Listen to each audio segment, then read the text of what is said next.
طلبہ اور صحافیوں کے لیے امریکی ویزے کیا بند کر دیے گئے؟ ٹرمپ انتظامیہ کا ایک اور بڑا اور تباہ کن فیصلہ سامنے آ گیا۔ روس یوکرین تنازع مودی کی جنگ ہے۔ امریکہ کا انڈیا اور مودی پر ایک اور وار۔ بوسنیا میں یہودی نسخوں کی نمائش، آمدنی غزہ کے لیے وقف کر دی گئی۔ غزہ سے اطلاعات ہیں کہ مزید 10 افراد بھوک سے شہید ہو گئے۔ غذائی قلت سے شہادتوں کی مجموعی تعداد 313 ہو گئی۔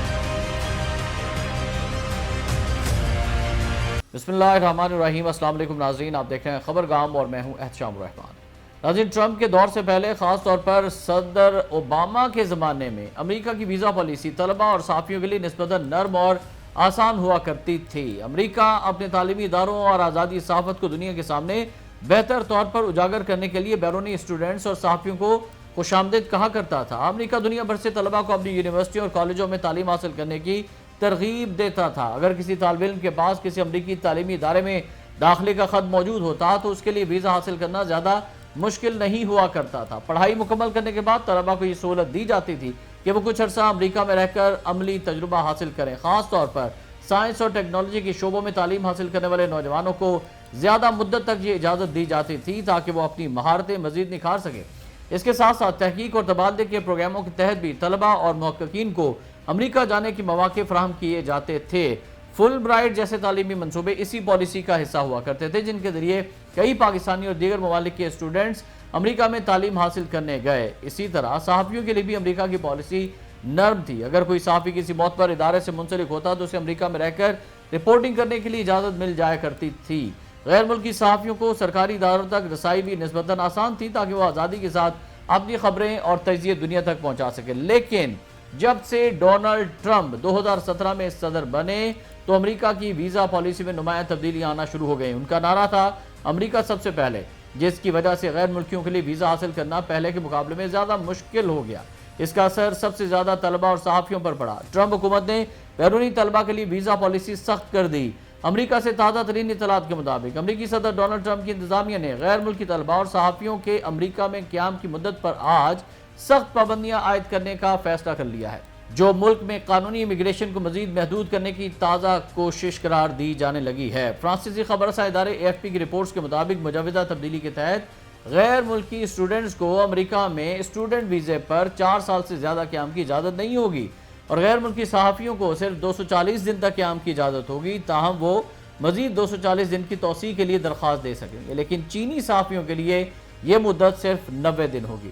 اب تک امریکہ عام طور پر طلبہ کو ان کے تعلیمی پروگرامز کی مدت تک یا صحافیوں کو ان کی اسائنمنٹ کی مدت تک ویزے جاری کرتا رہا ہے۔ اگرچہ کوئی بھی غیر تارک وطن ویزا 10 سال سے زیادہ عرصے کے لیے قابل اعتبار نہیں ہوتا۔ یہ مجوزہ تبدیلیاں وفاقی رجسٹر میں شائع کی گئیں، جس کے بعد عوامی رائے کے لیے مختصر مدت رکھی گئی ہے، جس کے بعد یہ نافذ العمل ہو سکے گی۔ ٹرمپ کے محکمہ برائے ہوم لینڈ سیکیورٹی نے دعویٰ کیا کہ غیر ملکی طلبہ کی ایک غیر معینہ تعداد اپنی تعلیم کو بلا وجہ بڑھا رہی ہے تاکہ وہ ملک میں ہمیشہ کے طلبہ کے طور پر رہ سکے۔ محکمے نے بدھ کو اپنے بیان میں کہا کہ بہت عرصے سے سابق حکومتوں نے غیر ملکی طلبہ اور دیگر ویزا ہولڈرز کو تقریباً لامحدود مدت تک امریکہ میں رہنے دیا، جس سے سیکیورٹی کے خطرات پیدا ہوئے۔ ٹیکس دہندگان کے بے شمار ڈالرز خرچ ہوئے، امریکی شہریوں کو نقصان پہنچا۔ محکمے نے یہ وضاحت نہیں کی کہ امریکی شہریوں اور ٹیکس دہندگان کو بین الاقوامی طلبہ سے کس طرح نقصان پہنچا ہے۔ حالانکہ امریکی محکمہ تجارت کے اعداد و شمار کے مطابق ان طلبہ نے 2023 میں امریکی معیشت میں 50 ارب ڈالر سے زیادہ کا حصہ ڈالا۔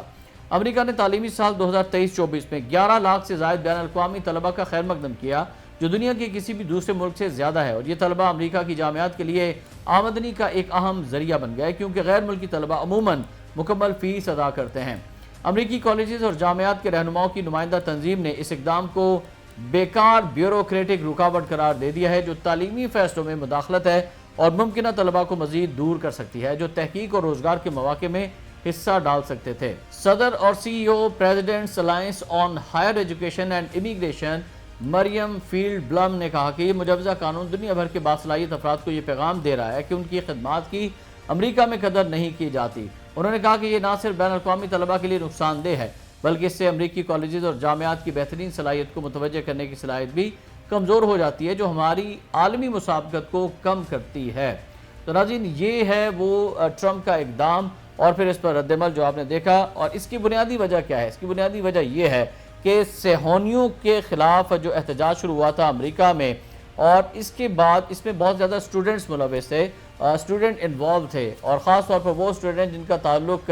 فلسطین سے تھا یا مشرق وسطیٰ سے تھا، اور انہوں نے جب اس احتجاج کو لیڈ کیا تو ٹرمپ نے آنے کے بعد نیتن یاہو کے کہنے پر ان اسٹوڈنٹس کے خلاف کارروائی کی، ان کے ویزے کینسل کر دیے، اور اب یہ نئی پابندیاں عائد کی جا رہی ہیں جو صرف اور صرف صہیونی اور یہودی لابی کے کہنے پر ٹرمپ کر رہا ہے، اور ٹرمپ اس وقت صہیونی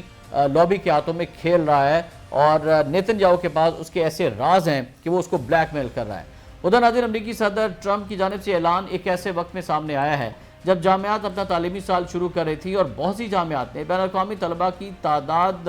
کم ہونے کی رپورٹ کی تھی جو ٹرمپ انتظامیہ کے پہلے اقدامات کی وجہ سے تھی، لیکن ڈونلڈ ٹرمپ کو اپنے حامیوں میں سے بھی غیر معمولی تنقید کا سامنا کرنا پڑا جب انہوں نے پیر کو یہ کہا کہ وہ امریکہ میں چینی طلباء کی تعداد دگنی کر کے 6 لاکھ تک پہنچانا چاہتے ہیں، اور انہوں نے اپنے ہم منصب شی جن پنگ کے ساتھ دوستانہ تعلقات کی تعریف کی۔ یہ بات وزیر خارجہ مارکو روبیو کے اس وعدے کے بالکل برعکس تھی جس میں انہوں نے کہا تھا کہ وہ چینی طلباء کے ویزے جارحانہ انداز میں منسوخ کریں گے۔ گزشتہ ہفتے ہی محکمہ خارجہ امریکہ نے کہا کہ ٹرمپ کے اقتدار سنبھالنے کے بعد سے اب تک 6000 طلباء کے ویزے منسوخ کیے جا چکے ہیں، جن میں وہ سرگرم کارکن بھی شامل ہیں جنہوں نے اسرائیل کے خلاف احتجاج کی قیادت کی تھی، اور ٹرمپ نے جامعات کے لیے اربوں ڈالرز کی وفاقی تحقیق کی فنڈنگ بھی یہ کہتے ہوئے معطل کر دی کہ انہوں نے یہود مخالف رجحانات کے خلاف اقدامات نہیں کیے، اور کانگریس نے نجی جامعات کی انڈورمنٹس پر ٹیکس بھی سختی سے بڑھا دیے۔ انتخابات سے پہلے ایک تقریر میں نائب صدر جے ڈی وینس نے کہا تھا کہ قدامت پسندوں کو جامعات پر حملہ کرنا چاہیے جنہیں انہوں نے دشمن قرار دیا۔ امریکی صدر نے اپنے پہلے دور کے آخر میں صحافیوں کے ویزے کی مدت محدود کرنے کی تجویز پیش کی تھی، لیکن ان کے جانشین جو بائیڈن نے اس خیال کو مسترد کر دیا تھا۔ اس طرح سے امریکہ میں ایک نئی بحث شروع ہو گئی ہے اسٹوڈنٹس کے ویزاز کو لے کر، اور اگر یہ مکمل طور پر بند کر دیتے ہیں تو امریکی معیشت کو بہت دھچکا لگے گا، نقصان پہنچے گا۔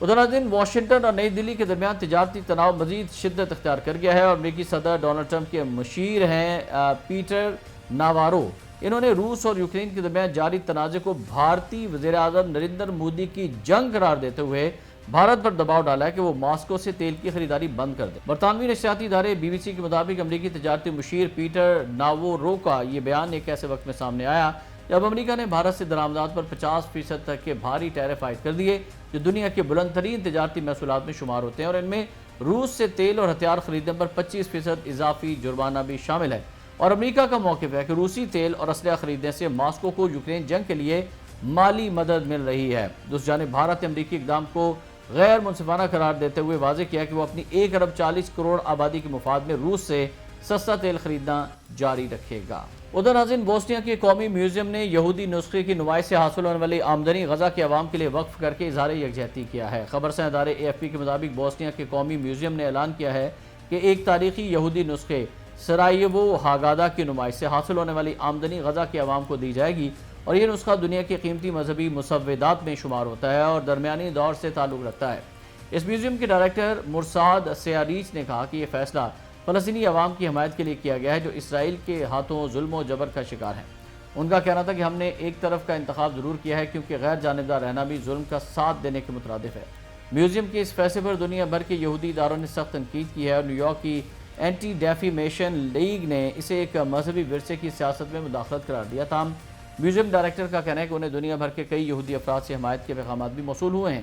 سرائیوو ہاگادا نایاب نسخہ سن 1350 عیسوی میں اسپین کی شہر بارسلونا کے قریب لکھا گیا تھا، اور 1492 میں جب یہودیوں کو اسپین سے نکالا گیا تو یہ کتاب سرائیوو لائی گئی، اور یہ نسخہ نازی دور کے قبضے اور بوسنیا کی 1990 کی دہائی کی جنگ کے دوران بھی محفوظ رہا تھا، اور اس کی تصاویر اور کہانیاں کائنات کی تخلیق اور بنی اسرائیل کے مصر سے خروج کی داستانیں بیان کرتی ہیں۔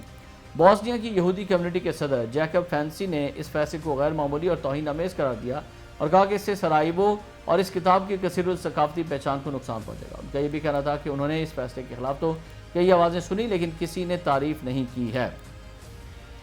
دوسری جانب میوزیم میں آنے والے کچھ غیر ملکی سیاحوں نے اس فیصلے کو فلسطینی عوام کی حمایت کے طور پر سراہا، جبکہ کچھ نے کہا کہ دنیا میں دیگر جگہوں پر بھی لوگ مشکلات کا شکار ہیں، اور غزہ میں جاری جنگ کے نتیجے میں اسرائیل کے مطابق 1163 اسرائیلی ہلاک ہو چکے ہیں، جبکہ غزہ کی وزارت صحت کے مطابق اسرائیلی حملوں میں اب تک 62,895 فلسطینی شہید ہو چکے ہیں۔ اور غزہ سے تازہ ترین جو اطلاعات ملی ہیں، غزہ میں اسرائیلی حملے رکنے کا نام نہیں لے رہے ہیں، مزید 50 سے زائد فلسطینی شہید کر دیے گئے ہیں۔ بدھ کو جنوبی غزہ کے علاقے خان یونس میں بے گھر افراد کے خیموں پر اسرائیلی فوج کے ڈرون حملے میں 3 مزید فلسطینی شہید ہو گئے، جن میں ایک عورت اور ایک بچہ بھی شامل ہے، جبکہ 21 افراد زخمی ہوئے، اور رپورٹ کے مطابق غزہ شہر میں اسرائیلی فوج کے الگ الگ حملوں میں مزید 6 فلسطینی شہید ہوئے۔ اسرائیلی فوج کی جانب سے غزہ میں امداد تقسیم کرنے کے مقامات کے قریب بھی حملے کیے گئے، جن میں کم از کم 12 فلسطینی جان سے گئے ہیں، اور غزہ کی وزارت صحت نے اعلان کیا ہے کہ گزشتہ 24 گھنٹوں میں غزہ میں بھوک کی شدت سے مزید 10 فلسطینی انتقال کر گئے، جس کے بعد اسرائیل کے مسلط کردہ قحط سے اموات 313 ہو گئی ہیں، جن میں 119 بچے بھی شامل ہیں۔ طبی ذرائع کے مطابق صرف بدھ کی صبح سے اسرائیلی افواج نے مجموعی طور پر 51 فلسطینیوں کو شہید کر ڈالا، اور دوسری جانب اقوام متحدہ سلامتی کونسل میں مشرق وسطیٰ کی صورتحال پر اجلاس ہوا، جس میں امریکہ کے علاوہ تمام ارکان نے غزہ میں جاری قحط کو انسان کا بنایا ہوا بحران قرار دیا۔ اجلاس میں اسرائیل سے فوری جنگ بندی اور بلا رکاوٹ امداد فراہمی کا مطالبہ بھی کیا گیا ہے۔ اس سے آپ اندازہ لگائیں کہ سلامتی کونسل کے اجلاس میں ایک بار پھر انتہائی بغیرتی کا مظاہرہ کیا گیا امریکی انتظامیہ کی جانب سے، کہ جس میں وہ قحط کو انسان کا بنایا ہوا بحران قرار نہیں دے رہے، بلکہ اسرائیل کی حمایت کر رہے ہیں اور اس کے موقف کو آگے لے کر چل رہے ہیں۔ اس سے آپ اندازہ لگا سکتے ہیں کہ کتنا گٹھ جوڑ ہے ان امریکیوں کا اور صہیونیوں کا۔ ناظرین، آج کے اس ویلاگ سے فی الوقت اتنا ہی۔ احتشام الرحمان کو اجازت دیجیے گا۔ اللہ حافظ۔